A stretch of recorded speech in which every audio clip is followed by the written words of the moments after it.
The following program is a production of Robert O'Neill Enterprises and does not necessarily reflect the views of the Late Night Grin, its subsidiaries, or tonight's guests.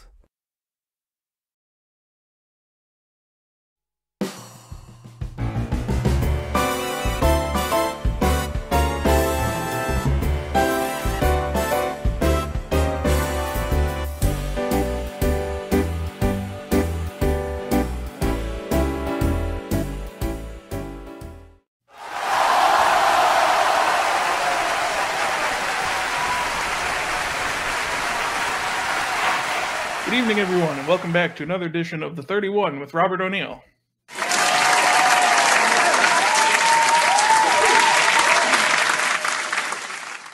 You know, folks, I promised myself when I got this gig that, unlike others, I'd never shy away from any controversy.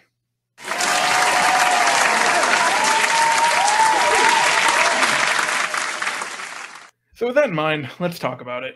2 weeks ago, we had a guest. Now, you know, my record speaks for itself when it comes to guests. This particular guest, though, didn't go as smoothly as we're used to. Instead, we let Joe Holbert come in here, we let him do the monologue, and he was a ranting, raving madman in his opening. So, I'm going to have to reluctantly take back the monologue duties.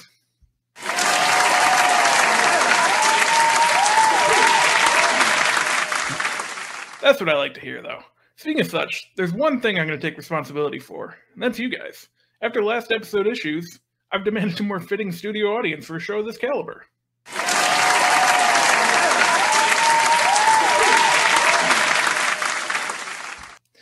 Granted, I know some question my own conduct during Joe's awful effort, but have they considered this? Owned, actually. Oh man, a lot of people have been getting owned in wrestling of late, but hey, enough about Seth Rollins. Pop.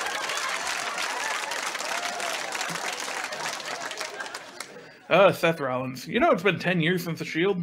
I've always seen the original Late Night Grin trio as a natural comparison for those guys. I'm Roman, Shoot is Mox, and there's Joe, laughing at his own jokes every week.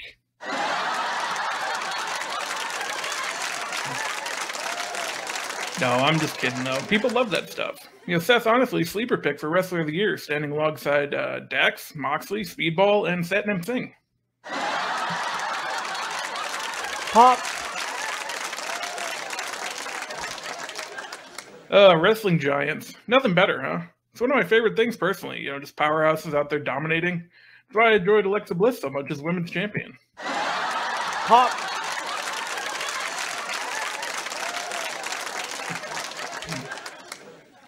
That was a time. She's out there throwing Nia Jax around. That'd be like me asking me to sell for Joe. I don't mean Samoa Joe. I don't even mean Joe Heading. I mean that British piece of shit, Joe Holbert.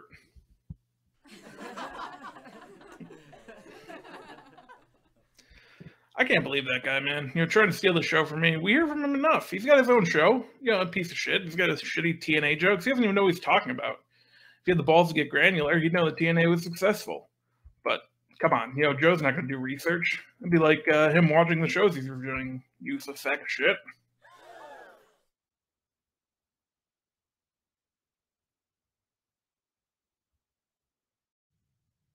Anyway, TNA, though. Am I right?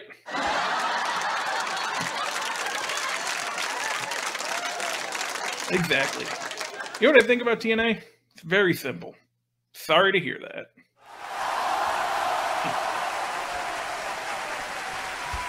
We'll be back after this.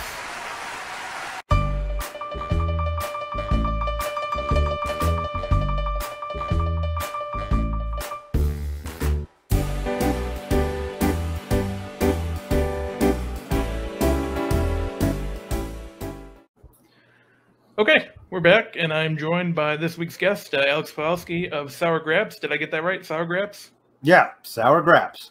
There we go. All right, we're on the right track, right name, right show. Back to our best. Alex, we're opening up with different questions lately, so I do want to kind of get into your Bucks fandom a little bit. But before we start that, I actually prefer FTR, and here's the thing, they were so successful in NXT, Raw, SmackDown. Yeah. They've won all these titles. They have the ROH titles now. They got the AAA titles. They're going to win the AEW title soon. And just kind of as singles guys, they've developed a lot too. Like Dax Harwood's been probably one of the 5 or 6 best wrestlers of the year. And, again, I get the people that like the Bucks. They're just, matter of personal preference. I think I would put FTR over them. That's just me, though. Yeah, actually, I mean, I think what you meant was that I'm a fan of the Milwaukee Bucks, the NBA team. Right. Yeah, no. So the Milwaukee Bucks, right? Right. Okay. Yeah, no, that's fine. So how'd you get into sports media? I mean, sports entertainment media. I mean, it's more wrestling media is what I'm into. Right. Okay, so how'd you get into wrestling media then? Oh, well, it was actually kind of a funny story. I quit my job working for a company that built websites for people. I really didn't love it. And Sean Ross Sapp was actually looking for people to start writing for a new website called Fightful.com. And I was like, you know what? I've always wanted to try my hand at it. So I threw in a sample, and he liked it. And I couldn't believe that I had started doing it. And it was kind of one of those things where my wife wound up pregnant. We didn't know. Alex. Yeah. Yes. Sorry, I don't mean to cut you off, but we are actually out of time. So we will see everyone next week. Oh, okay. Great.